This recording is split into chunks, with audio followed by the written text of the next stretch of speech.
Hello, everybody. Hope you're all doing fantastically well. It is Conor. We're back here with the Rumour Mill. We're back here with your update. Hope you're all doing fantastically well. Make sure you're slapping a like on the video. Make sure you're commenting your thoughts as always, and join us this evening at 6 p.m. with a few other colleagues for the debrief. We're back. We're back on the week of Leeds United playing Sheffield United. I hope you're excited for this one. And as I've said, everybody, make sure you're checking out Football Prizes, our website, www.oneleeds.com, and all the other good bits that you'll see in the description below. Today, it's going to be a little bit of a brief one, but we're going to be speaking about Joyskin Dawa. We're going to be speaking about Cheikhou Kouyate and the latest rumours surrounding him. And we're going to be speaking about Darko Gyabi and potentially a reason as to why he may be recalled in January. So let's get into it, everybody. So let's get into a few of your comments. Morning, Conor. Hi, Steve. How's it going, mate? Matt J's in the building. Nice trim, Conor. Yeah, it's getting a bit out of control now, isn't it? Frosted Tips is back or is here to stay. Who knows? Morning, Conor. Almost 40k subs. Yeah, mad, mate. Thank you so much. Really appreciate that. There's a lot from the Bielsa video, which seems to have come a little bit later on, which is great. But yeah, thank you so much for that. Really appreciate it. We're closing on 40,000 subscribers, which will have seen us go up, I think, 10,000 subscribers, 8 to 10,000 in about 18 months, which is amazing. So thank you so much for that. Really appreciate that. Morning, pal. Jay's in the building. Matt says, morning, Conor. How's things going? I'm kind of feeling optimistic following the international break. Feel it'll give time for our injured players to make progress and give those players a rest. Yeah, I guess there's the positives to get into straight away. Looking very Donald Trump there. There's positives straight off the back. Manor Solomon will have the press conference on Wednesday, but Manor Solomon and Dan James hopefully look like they're going to be back for the Sheffield United game. Will they be starting? I would say absolutely not, with the form of Ramazani none so, and potentially right now it's probably Brendan Aronson who is out, isn't he, of this starting 11. That might be a little bit harsh. You guys might turn around and say, look, Conor, Brendan Aronson has been good this season. I think he has been obviously player of the month, but maybe the last 2 to 3 games he's been playing a little bit below his level. That is shown at the very beginning of the season. I think there's a conversation there definitely to be had. But listen, Aronson's probably the only one right now who comes out. I don't think you can take Ramazani out. You definitely can't take Nonso out. But yeah, let me know what you guys would do in the comment section below if Dan James is obviously fit, because if DJ's fit, you're probably looking at him potentially going on the right. There's an option there to put William Nonso centrally, of which on this channel, you know, I'm a big advocate of. But also you've got the option then of Manor Solomon if he is fit, and you're putting him in that number 10 role for me, which I think where Solomon is going to be a little bit better than what he was wide left for me. And look, I know he did okay, but I want Ramazani to be out there. I want the explosiveness. I want the dynamism. I want the speed and agility of him to be out on that left-hand side, but we'll have to wait and see on that one. So a lot of good conversations and good problems to have for Mr. Farker. But what we do have to do is talk, obviously, about the news of Joyce Skimda. Now, a lot of you guys will probably be thinking, who on earth is that, Conor? Well, he's a Cameroonian international who's been making waves in European football, which has been great to see. And Leeds have been linked with him very recently. Strong, versatile, of which a player that we'll speak about later on is of that mould. Dawa could definitely be the sort of physical presence Leeds United need in defence and midfield. But this is going to have to be another January window move. And this is the thing. If we have a quick look at Joy Skim's profile here, what can we see about him? He's 28 years of age, and apparently Leeds have been looking at him. Defender, centre-back, and play all across the back line. 9 appearances, a goal. He's very much like, okay, great in the Superliga. Look, but what are we talking about here? We're talking about a January edition. I don't care. I don't care right now. It's October 14th. If we're looking at players, it's all well and good looking at this rumour mill sort of stuff, but it doesn't mean that naturally it makes me happy and makes me a little bit giddy at the thought of getting an individual in. And we're going to have to get onto that individual and why I think this individual should be brought in. But someone like Joyskin Dawa, it's great that they're doing the scouting, the due diligence, but and putting up a list maybe for January, but we need to be looking at players right now. And there's a market out there for Leeds United to be delving into that for me. Morning, Conor. Kouyate's still at Ellen Road. He's asking for more money. We'll get onto that, mate. Morning, Conor here at Holgate York. Shout out to you, Steve. Jay's in the building. How you, bud? How's it going? But keep getting your comments in, everybody, and we'll get into that, of course. But yeah, I think right now we're looking at a scenario where with someone like him, it's great. It's a nice portfolio of Leeds looking at certain players, and he might be of the list, but I've just got no interest in that right now, and we're going to get into exactly why that is. So, yeah, Joyskin Dawa, Cameroonian international. Leeds are apparently looking at him for the January window. I wanted to speak about Darko Gyabi as well. I saw this, and I saw this on a few people in the chat were asking me about it as well. What's going on with Darko Gyabi, all this sort of stuff. Obviously on loan at Plymouth, playing regularly under Wayne Rooney. And according to Plymouth fans, he's having a really, really good spell. Obviously, the youngster who's at Leeds, I think, obviously, when we brought him in, we were thinking, right, City lad, he was in the exchange deal, wasn't he, with Calvin Phillips? And we're going to see a lot of him. We're going to see a lot of him. He's going to be able to get into the starting 11. City fans were talking about him a lot when we first signed him, and you were thinking, bloody hell, who is this kid? He's not really had his chance at Leeds. I think he's a physical sort of specimen. He's someone of the 6'1" height of that stature. He seems to be a good individual on the ball, and I think Plymouth's going to be good for him. But what's sort of irritating me about this is we shouldn't be looking at Darko Gyabi. That shouldn't be a scenario right now. Darko Gyabi has gone out on loan to develop Darko Gyabi, and hopefully that means that Darko Gyabi is going to be good for Leeds United going forward. Obviously, we don't want to see the Lewis Bates style of things. I want to see Darko Gyabi playing in Leeds United shirt at some point, and he's developed his game. We don't see enough of this at Ellen Road. For me, obviously, we didn't see it with Greenwood. We've not seen Gelhardt go out on loan and do what we expected him to do. But Darko Gyabi came through the door with a lot of expectation. And according to Plymouth fans, according to people down at Leeds, there's still a lot of potential there. So you need to harness that. You need to grow that. And there's a lot of discussions online yesterday and today saying that in January we should recall him. And for me, you don't do that. He's a young lad. He's at Plymouth. He's playing under Wayne Rooney. As much as we don't like him, being Leeds fans, he's one of the greatest products we've ever produced as a country. As a footballer. And he's playing under that. That's going to be great sort of stewardship for him going forward, and hopefully that'll develop him. And next year and the year after, we might see something from Darko Gyabi in a Leeds United shirt. If we don't, we'll then sell him on for good value. That's what you want for a loan player going out. So Leeds recalling him in January because we haven't got our house in order is something that for me we shouldn't be looking at doing. And a lot of you will say, Conor, that is extremely harsh. Tanaka, Rothwell, Charlie Crew, Ethan Ampadu, Eli Gruev, 5 players of which there can fit the mold. What on earth could the 49ers have done, mate? You've been way too harsh. And I'm not. I'm trying not to look at it like that. But what I am suggesting is you leave that Darko Gyabi experiment, let him go, have a bit of experience, and we sort our own house, right? So Eli Gruev isn't going to be fit till March, April. I don't even know if is he going to play again this season? You'd hope so, but they said he's going to be back from this fitness issue in March. He's then got to get up to speed. How long is that going to take? Genuinely, how long is that going to take? Nobody knows. Ethan Ampadu, rumours have been back in January. But then you've got to think to yourself, well, when's he going to be match fit? When is he going to be match fit? So then for a period of time now, you've got Rothwell and Tanaka.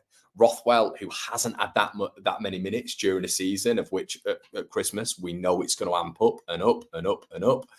So Tanaka, of which hasn't played English football before, and the championship is completely unique. So we know with Eli Gruev, he's played last season. He knows championship football. We know Ethan Ampadu is obviously an Welsh product, I should say, but has played in the English standard for many years now. So they're the players who are experienced at this level. We don't have that real. I mean, Rothwell to an extent is, but as of last season, he's not played enough for Southampton to say that we can rely on him for the next 6 months. So this is my issue with it. So this all leads me into a fantastic end point, I guess, of which we all want to speak about on this video, is Cheikhou Kouyate. So for me, Cheikhou Kouyate makes so much sense. 34 years old. He's, as a player, extremely leggy. Forest, Palace and West Ham fans absolutely loved him when he was there. Leader, presence, 92 international caps for Senegal. And someone who right now, I think hasn't probably been picked up because of the wages he's demanding. Now, the recent reports, what do we know? We know that, according to sources very, very close to Leeds United, there is interest there. He has been at Ellen Road, according to some of your favourite sources. And others are saying that there's a little bit of problems with wages. Now, what do we know about other players where there's been problems with wages? Leeds have got it done. Manor Solomon being the key example. Ajax came in late. put that transfer value up through the bleachers. Leeds matched it. Leeds got him. So I feel with Cheikhou Kouyate, this is one of those where if the manager wants a defensive presence in the side, you've got to go and get him. If that's what the manager wants, presumably there's been conversations behind the scenes about Kouyate, because he's really the only free agent, in my opinion, who you'd be moving for. And then if you don't do him, you're looking at January. You know, his injury record is actually half decent, which, to be fair, I wasn't aware of. So, you know, when you're looking at that, you're thinking to yourself, well, he's vast Premier League experience. The reason probably clubs haven't gone in for him is because of his wage. But do you just do the wages for 6 months, get him on your books? The club can clearly afford it. Get him on your books, and he's going to age you massively. And then if Cheikhou Kouyate is a key hallmark of Leeds United getting promoted, it's perfect. And the problem is with this club is, for me, and I think for a lot of you guys, because you've always said the same thing in my chat, we wait and we wait and we wait and we wait and we wait. And we know we're an opportunistic club. Conor said it.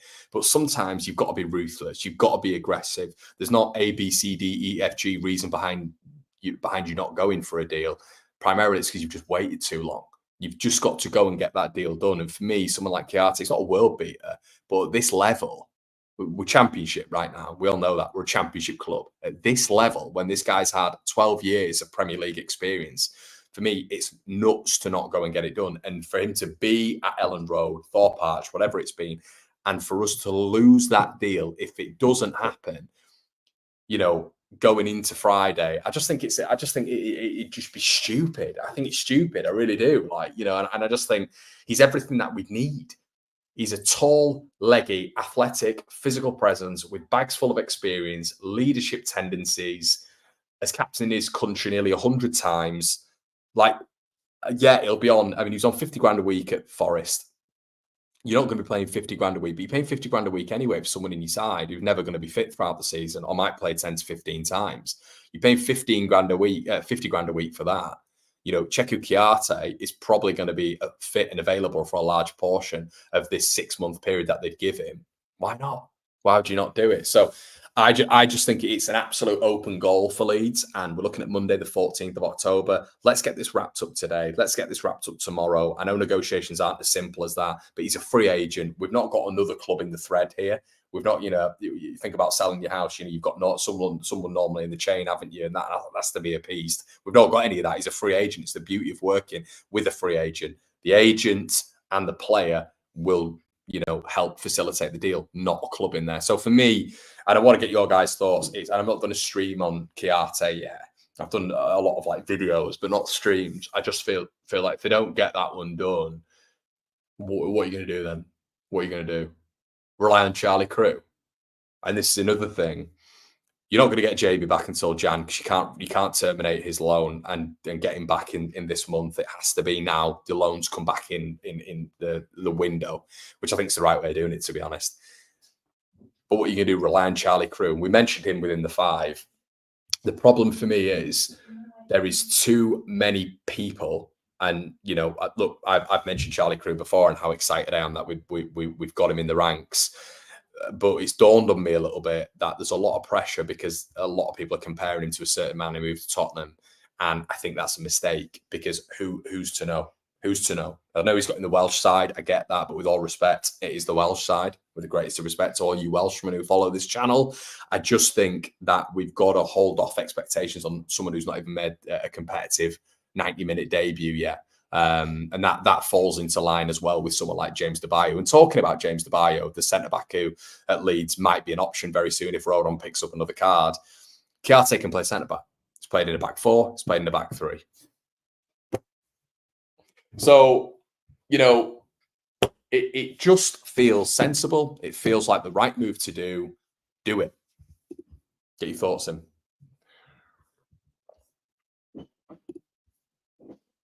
He was not good at the start of the season, but been really good over the last few games. You guys are just having a little bit of conversation in the chat there. Get your thoughts in on this, by the way. Nick said, as a Kouyaté deal broken down, taking a while, Conor. Nick, I think from what we're understanding, from what we can see, and we've all been through these negotiations, I feel like we're all we're all within these negotiations with Leeds, don't we? We know how we operate. We know what we do in terms of finances. We know what's not great with Leeds and what doesn't fit within that sort of the bracket. But Farke, I reckon, will want him. We'll want a defensive midfielder. What's going on about experience towards the back end of last season? Kouyaté's 34, 12 years of Premier League experience. I reckon Farke is saying, look, him. So for me, I do think it is maybe about the club getting this one done now, and he might be. There's no way he's going above. Like, surely as a player, and this is me being speculative, but surely he's not asking for the same as what he was on at Forest, which was 50 grand a week, 45, 50 grand a week. So there's going to be a reduction there. But you've got to weigh up the risk and the reward. You know, the risk and the reward, what you're going to get. The risk is that you're paying him X amount of money, which we can afford, from what we're led to believe. You know, we had 13 million quid chucked at Gus Hamer, which, you know, I mean, that's quite a lot of capital there. So they've evidently got a fair bit of capital at this level. Could you just go and get Kouyaté on a little bit of reduced fee? But maybe it's just a little bit of moaning at each other about a couple of grand here, 5 grand here. I don't know. I don't know what the structure of the deal would be. But yeah, it just feels like this has to get done for me. It's not sort of season defining, but what is season defining is if another central midfielder goes down against Sheffield United. What is season defining is if another central midfielder goes down against Watford. For me, I think that will be massive with the options that we have. Mike says, JB saw a few Plymouth games. He seems to trot around, no aggression to get back behind the ball when he's lost, unless I'm missing something. They all seem to like him, mate. They all seem to like him. But yeah, and Rooney continues with him, doesn't he? But you could be right. Mike says again, Kouyaté, if they're still on him, who have they got lined up? I'll wait until January. Rai says, might be because he wants starting games and we won't offer that. That could be it, right? It might not even be negotiation. It might not even be negotiation of finance. But I just think if he's got no club, and he's not going to be picked up in this free agent market, because he's evidently, for me, is there going to be a bottom end Premier League club coming in for someone like Kouyaté at 34? I'd say no. So then you're looking at top end Championship. Is there any top end Championship club that's going to pay the wages that he wants at his age? Maybe, but I don't know. And then we know with the European clubs as well, the European clubs just don't pay as much. I mean, we outbid wage-wise Ajax for Manor Solomon. Ajax. You know what I mean? At the level that we're at. And that sort of gives you an indication of how the top 2 tiers of English football dominate in terms of finance. And it's that trickle-down effect from the Premier League as well, obviously facilitating a lot of it for the Championship clubs. But yeah, it could be that, mate. It could be that. But I think he would get games. If Farke wants that balance of a defensive player and an attacking player, I think Kouyaté, he's not straight in as such, but I don't think he's far off. Matt's in the building. Looking forward to Friday night. Conor, back to the league, and Tanaka and Rothwell again. No injuries, please. Bang on, mate. Bang on. Genghis Khan's mum says, only problem is the Premiership, not the Championship. It's a very different game. He has time, space in the Prem, but in this league he won't. He'll get kicked and harassed, pushed and pulled. Yeah, there is that, Genghis Khan. But what I would say as well is the Premier League, I think, you know, with quality and the athleticism and physicality nowadays, I think it's just a different level to literally. And you know, in terms of phraseology, it's different. It's a different galaxy to the Championship. So there is a trickle down effect, of course, but you know, I guess, you know, the promoted clubs are a classic example of it, aren't they? They go up, get battered, come back down. That's normally how it works. So yeah, check Kouyaté. I feel, you know, especially in certain games, you look at some of the teams that we're playing against, with utmost respect, your Bristol Cities, you know, your Millwalls, your Blackburns, you'd hope that someone like Cheikhou Kouyate dominates that game. And the big thing is, what we're all moaning about, and rightly so, set pieces. Let's have a look how tall he is. Kouyate, height. Okay. So we'll go, it always does it in American conversion, doesn't it? So into feet and inches. Right, so he's 6'3". So I think if you're 6'3", I think that is going to be a massive asset as well for us going forward, because we have Pascal Struijk, who is the man right now at corners. Rodon's terrible at interpreting them, and we have nobody else who seems to want to attack the ball. So even when the ball is good, which I do criticise the delivery a lot. You've not got anyone attacking the ball. So what's the point? You know, what's the point? So you need someone in there who's got a good record from set pieces, which Kouyaté has. Is a threat in the box, but also from a defensive perspective, is very good as well. So you've got a man who can play the back three, a back two, a midfield double pivot.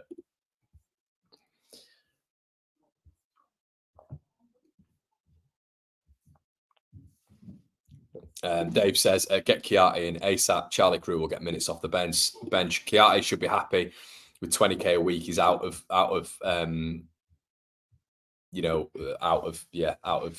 contract. Paul says at this stage of the season, this is what I mean, Paul. So I think this is where it's getting a little bit dicey. It's a little bit strange, isn't it? If they don't get this deal done, and you're giving Kouyaté a little bit of credit here, to be fair to him, October, massive club, biggest club in the division, who are going for promotion. What else are your options? And you're getting what, 30 plus grand a week? Easy. They've got to be talking about 30 plus grand a week. So if that is what they're doing, then I can't understand as to why this one doesn't pursue. And that's where maybe you look at the 49ers and think, what are you doing, lads? Come on. Alfonso says even 40 grand a week for remainder of the season just comes to under 1 million. No brainer. Mate, we paid under the 49ers, £1 million for Jed Spence. He went back in January. £1 million that cost. So yeah, I mean something like this, which is going to aid us in central midfield, centre back. We're getting injury at centre back. Kouyaté goes to centre back. And James DeBayo doesn't come in. Kouyaté goes centre back. So yeah, I look. It's obvious for me. Obvious. But guys, I don't want to go into too much. We've got the debrief tonight at 6. I'll see all of you there. We're going to have Joe on for this one as well. Seems to be a regular guest at the minute, but we're going to be me. It's going to be me, Gabe, Oscar, and him. Please make sure you join us for that one. Really appreciate that. Thank you, all of you. You subscribers recently. It's been amazing. It really has. So thank you all so much. Get in tune with everything when it comes to our sponsors as well. Everybody, it's been an absolute pleasure. And I'll see you on the other side, guys. See you in a bit. Cheers.